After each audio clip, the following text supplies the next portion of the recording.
But let's get into it. First segment, the good, the bad, and the fugly. Bert, who you got for the good? The good, I guess it's pretty obvious, but I got the Denver Broncos saying we're not going to have a winless season here, but we're going to do it against the defending Super Bowl champions. And look, don't get me wrong.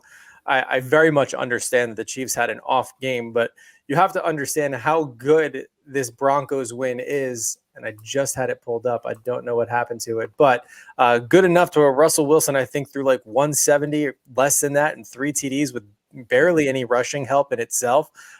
So it was just an utter failure on the Chiefs' part to stop the Broncos.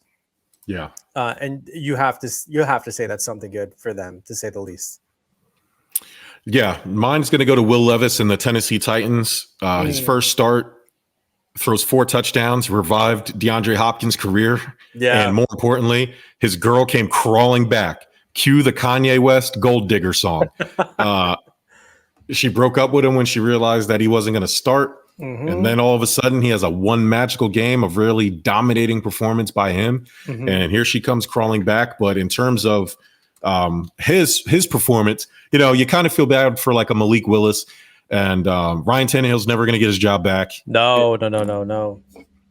It's as good of a rookie debut as you could possibly get if you're Will Levis. And especially if you're a Titans fan, you know, you've been drafting quarterbacks. You've been trying to find some way to get from out of Ryan Tannehill.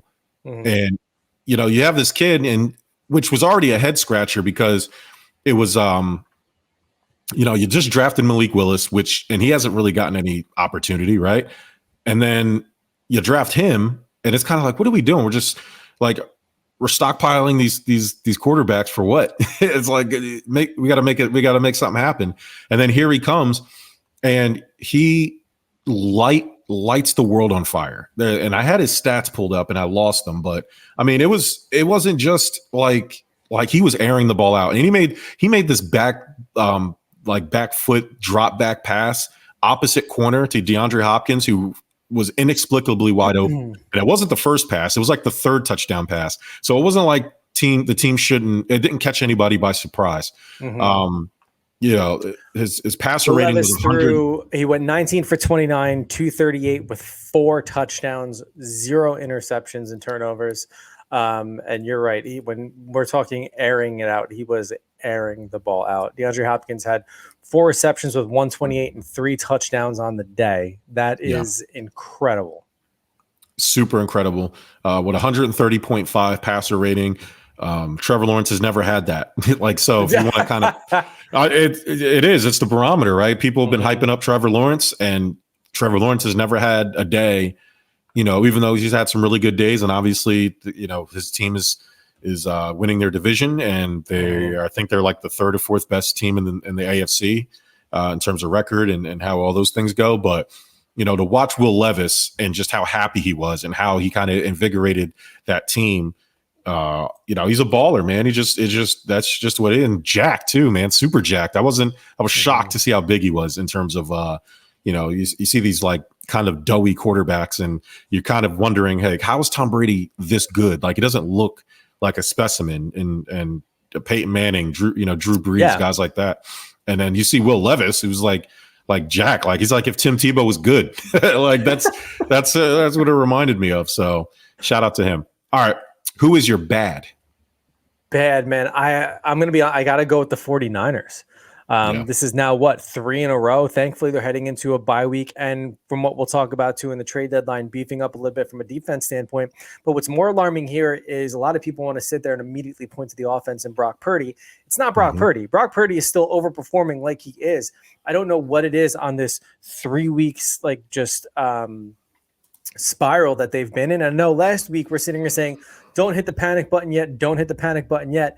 After this past week, you kind of have to think, if you're a Niners fan, like, should we start hitting the panic button with this? And granted, look, since he's not a terrible team, they had a slow start, but I mean, you don't have an offense, and I know they were missing a couple guys, but I mean, you don't have an offense like the Niners and not at least produce like you have the first 5 games of the season, I'll say. So look, I mean, they get my bad this week. I think they were the most notable bad in terms of unusual suspects. I'll say I can sit here and say the Raiders all day, but we know there's a litany of problems there, and they know it too, given the information that came out late last night when firing their head coach and their GM too. So Niners have my bad through and through. So my bad, the Raiders shifted everything for me. So my bad is actually going to go to my original Fugly, and that's the Giants and the Jets, who played an absolutely fugly game, but they're going to get moved to my bad just by osmosis. And -9 net passing yards by the Giants. -7. Okay. I'm sorry. No, sorry. 7 total passing yards because they had -1, but 8 on the day. If that makes sense. Yeah. So for the Jets ended up. Did the Jets win that game? Or no, they lost. No, the Jets won that game in overtime. Yeah. So for the Giants, you get, and the Jets, you get. Oh, brother, this guy stinks. An absolutely terrible game. Absolutely terrible. Almost unwatchable. The only good news is, if you want to call it good news, if you're a Jets fan, I guess, Zach Wilson looked pretty good. Like, for a guy who was running for his life, that Kayvon Thibodeau, Dexter Lawrence on the Giants side, your defense for all. They showed up. Thibodeau itself called it. I mean, what, 4 or 5 sacks on the day? Like, insane. Looked like he should look, right? Yeah.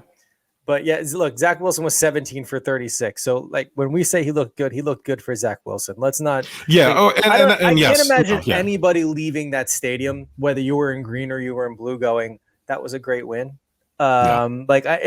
Though I honestly, I think everybody there should have just been completely hammered, going, why are we doing this? Yeah. Why did we pay money to see this in itself? And I'll get to more of it when I do my Fugly. But yeah, any others on your bad before I jump into this? No.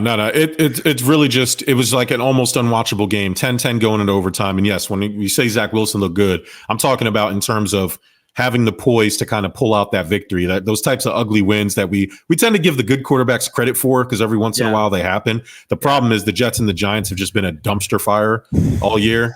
And I guess if you wanted to pull out some good from that, it's the Giants defense, and then Zach Wilson not crumbling under pressure.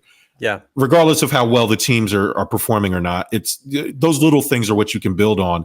But in terms of an actual football game, like, thank God this wasn't prime time. Thank God this would have been a terrible Sunday night game. So in that context, it was still bad, but it was damn near unwatchable. Absolutely damn near unwatchable. And I mean, for Jets and Giants fans alone, and I'm so thankful that I didn't get tickets to go see that game like I almost did in person, because I don't know if I would have stayed, to be honest with you. And no one, like I said, literally moments ago, there is no one in that stadium that should be proud of anything that happened that day. And here's what bothers me the most about the Giants is, look, I get it. Our offensive line is trash and just like injury central. Daniel Jones obviously not there, but even when he was playing, not getting it done. Tyrod Taylor ends up getting hurt, comes out of the game for a little bit. We go to Tommy DeVito. I think he's a Jersey native. He sounds like he is, right? He's like, hey, put in DeVito. Like they pulled him from the stands and put him on the field like he was the ball boy or something. Comes in -1 yards, 7 yards on the day passing. Or you can, and what I keep thinking about is, in this game in particular, if Aaron Rodgers does not go down week 1, we would have got shellacked. Yeah. Like, it wouldn't have even been worth it for Giant fans to even tailgate. It was embarrassing through and through. And look, I'm not completely putting this on the Giants quarterbacks. And I know we did move the game on the ground with Saquon, but like, what bothers me, I would say above all else, is just lack of special teams. And not for nothing, there's every kicker is going to have a bad day, but Graham Gano missing a 39-yarder to seal the deal and end the game with points on the board, and then having to go in that embarrassment of overtime and just get trounced. Like, honestly, my ugly is not just the Giants. My ugly is teams that call MetLife Stadium home, because what Jets and Giants, you played in MetLife.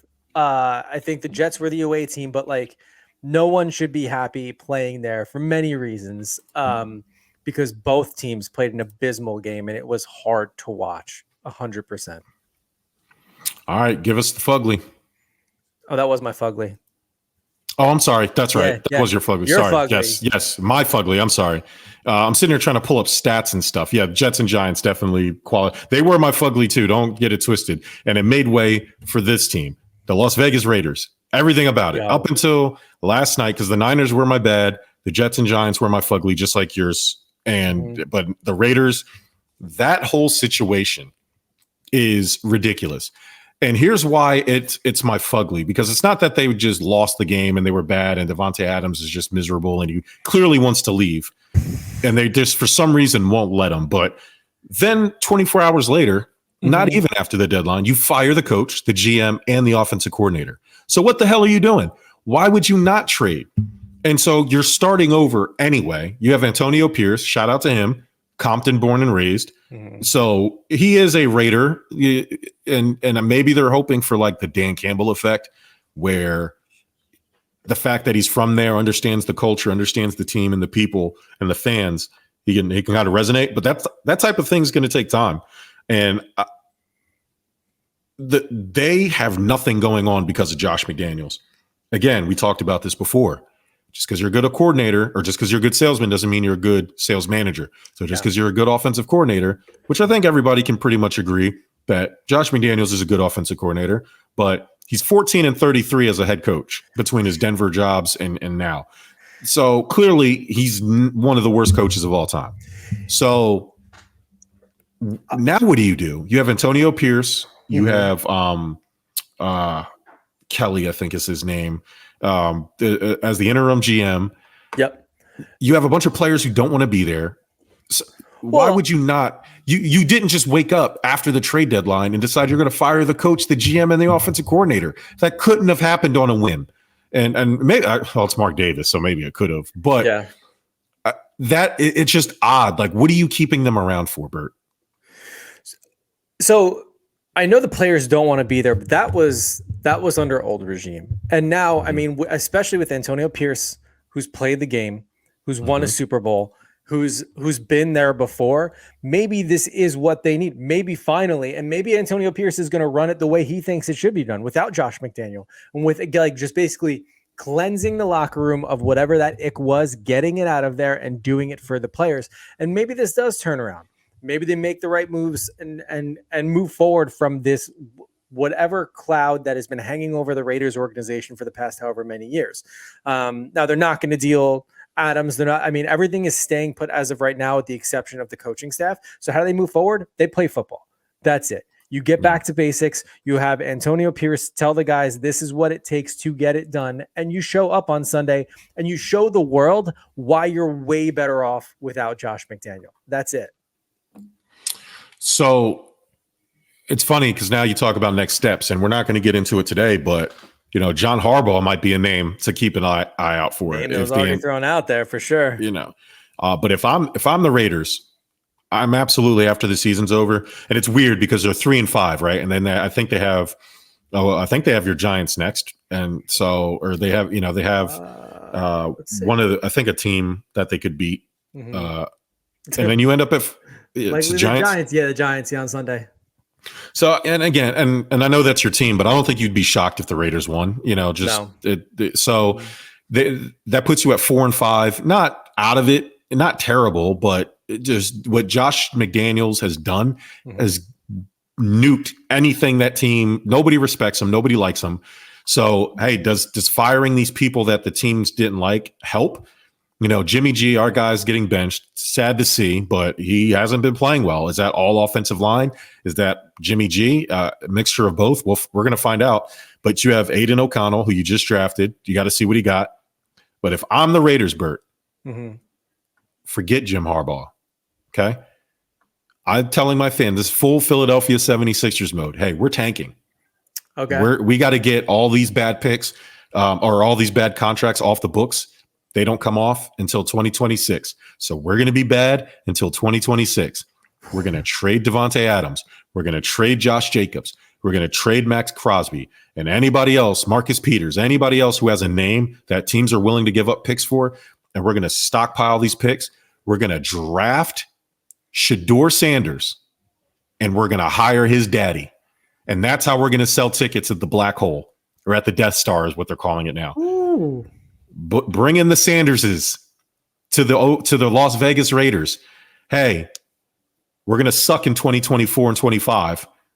And then after that, we get some of these things. We're going to build from scratch, full scorched earth, get a whole new regime in here. Tell the fans this is the plan, but you sell them on Prime, Coach Prime, and let that happen.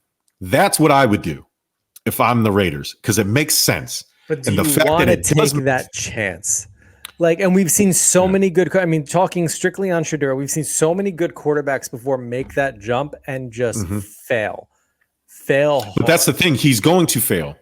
I'd rather him fail when there's no expectations on the team. You can't do that if Max Crosby and Josh Jacobs and Davante Adams are on the team. You can do that when you have guys like Zay Jones and, whoever. And so, and especially when you tell the fans this, hey, come take your NFL lumps. We're just going to throw you in there, learn the NFL. You bring him in there with his dad. It makes the transition for him even easier if you believe in his talent. But you also got to sell tickets because you're the Raiders. But all of that makes too much sense, Bert, which is exactly why the Raiders won't do it. They're going to they're going to hire Jim Harbaugh and enter a safe haven for him while he escapes, whatever punishment NCAA is going to lay out for him. And then, he'll just be in the NFL with the team they have now, and he's just going to try to make it work, and they'll sign another veteran, and that'll be that. So, hopefully the Raiders. I feel bad for Davante Adams. If I was him, I would refuse to play another snap. I don't care who's the coach. I don't care who's out there. I didn't come there for Aiden O'Connell. I came out there for Derek Carr, and you shipped him out. That would have been strike one. That's strike one. Then you get Jimmy G in here. Okay, Jimmy G's not terrible, but now all of a sudden he's playing bad, and it's not that they're not trying to get Davante Adams the ball. It's just it's not working. Now they've benched him. So it's like, now you got me out here getting passes from Aiden O'Connell. Like, get the fuck out of here, man. Like, no. We're done here. If I'm Davante Adams, we are done here. I asked for a trade, and I didn't even do it publicly. I asked for like a little silent trade, and y'all said no. And then you fired the coach and the GM and the offensive coordinator the next day. What the hell is going? You've punted the season. Which is okay. But now you've pissed off all of your good players. So the Jimmy Garoppolo benching after you fire basically your head coach and your GM, it still doesn't make sense to me. So whose decision was it to bench him then? Like, so is there I would assume Antonio Pierce and the new GM. And they were just like, no, we're not going. Like, do they not believe in him that much, or did he mouth off and just piss off the wrong people?